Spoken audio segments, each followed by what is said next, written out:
Disneyland, a place of love, joy, and dreams. But some dreams might turn into a nightmare very quickly. One little mechanic mistake at Disneyland led to a complete disaster where multiple riders got injured and even one rider lost his life. This is the story of the tragic tragedy that occurred on the Big Thunder Mountain Railroad in Disneyland, California. What actually happened on that day, and who was the man who lost his life just in pursuit of getting some enjoyment in one of the most famous places. One of the most devastating accidents involving one of Disneyland's roller coasters took place in September 2003. In the middle of the trip, an inability occurred as a consequence of a ride mechanic's failure to correctly tighten two nuts on a wheel assembly of the lead vehicle. This resulted in the lead vehicle being unable to go forward. The collision would leave 10 riders injured, and one of them would lose their life as a result. The incident occurred at Disneyland. The accident happened at about 11:20 in the morning. People entered the train. It was basically a lead car, which was made to mimic a miniature red engine, and the open-top passenger cars rushed through a desert environment and upward into a tunnel. The inside of open-top passenger vehicles was designed to seem like a little red engine. The engine started along with increasing the hope of people that they are going to enjoy one of the best rides.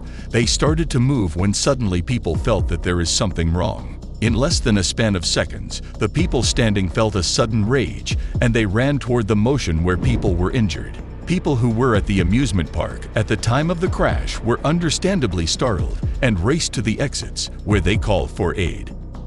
Someone is experiencing a great deal of suffering. The matter is of the highest significance. Get someone up here. John and Lori Wims of Seattle, who was waiting at the head of the line to board the next train, heard two young boys shouting as they rushed away from the site of the accident. John and Lori Wims were at the front of the line to board the next train.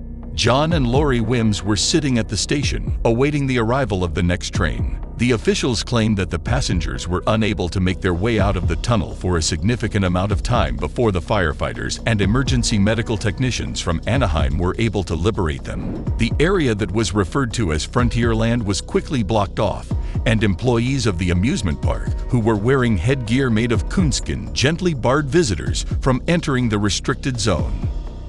The dead has been identified as Marcelo Torres, who was 22 years old and originally from Gardena, according to the police. According to the first responders, they had to remove him from the front passenger seat of the car. 10 other riders, ranging in age from 9 to 47, were transported to hospitals with injuries ranging from severe to mild severity and were treated for their wounds. One of the people who sustained the most serious injuries was a man named Vicente Gutierrez, who was 22 years old and from Wilmington. In addition to injuries to his chest, which may have included broken ribs, he had cuts and bruises on his face. At the time, he was stated to be in serious condition at the UCI Medical Center, according to Marcita Dodson, who serves as a spokesman for the facility. Since 1998, when a visitor was struck in the head by a cleat that had broken loose from the Columbia sailing ship, this was the first time that a deadly accident had occurred at the theme park in Anaheim. Since the park first opened its doors in 1955, this is the 10th person to lose their lives there since it first welcomed visitors. Since 1998, when a young child sustained critical injuries while departing the attraction on Big Thunder Mountain, this is the second time that a terrible tragedy has occurred on the ride. Friday was the day that saw the most recent of these incidents. Because of the sudden acceleration of the train, his foot got stuck on the curb, and he had an injury as a consequence. Later in the day, Michael Eisner, the chief executive officer of the Walt Disney Company, showed up to a news conference that was being held at the amusement park in order to express his condolences to the families of those who had fallen away earlier in the day. The safety and well-being of our theme park, our guests, and our workers have been and will continue to be our primary concern, he continued. Our #1 priority is to make sure that our theme park is a fun place for everyone. Over the course of the last half-century, we have made this endeavor our highest priority.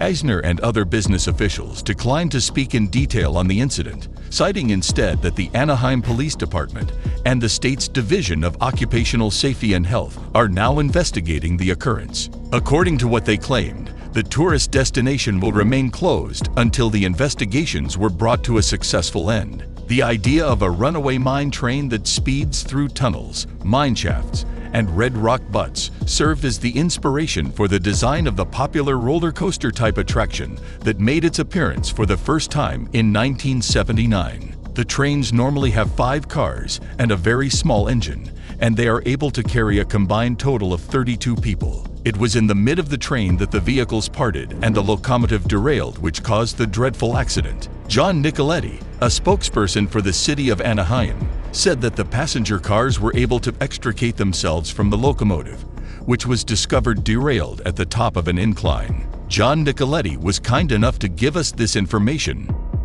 The autos were parked in a location that was rather near to the base of the hill, about 20 to 30 feet away from the engines of each vehicle. The police did not have a firm understanding of how many vehicles were involved in the incident or how many passengers were riding the train. They also did not know how many people were on board. In addition, they were unaware of the total number of passengers who were now on the train. The emergency response teams established a staging location in addition to a treatment facility right adjacent to the River Belle Terrace restaurant, which is located not too far from the entrance of the Big Thunder Mountain roller coaster. The situation was described as chaotic by the authorities, as passengers leaped off the train and appealed for assistance to park visitors who were bewildered by the incident.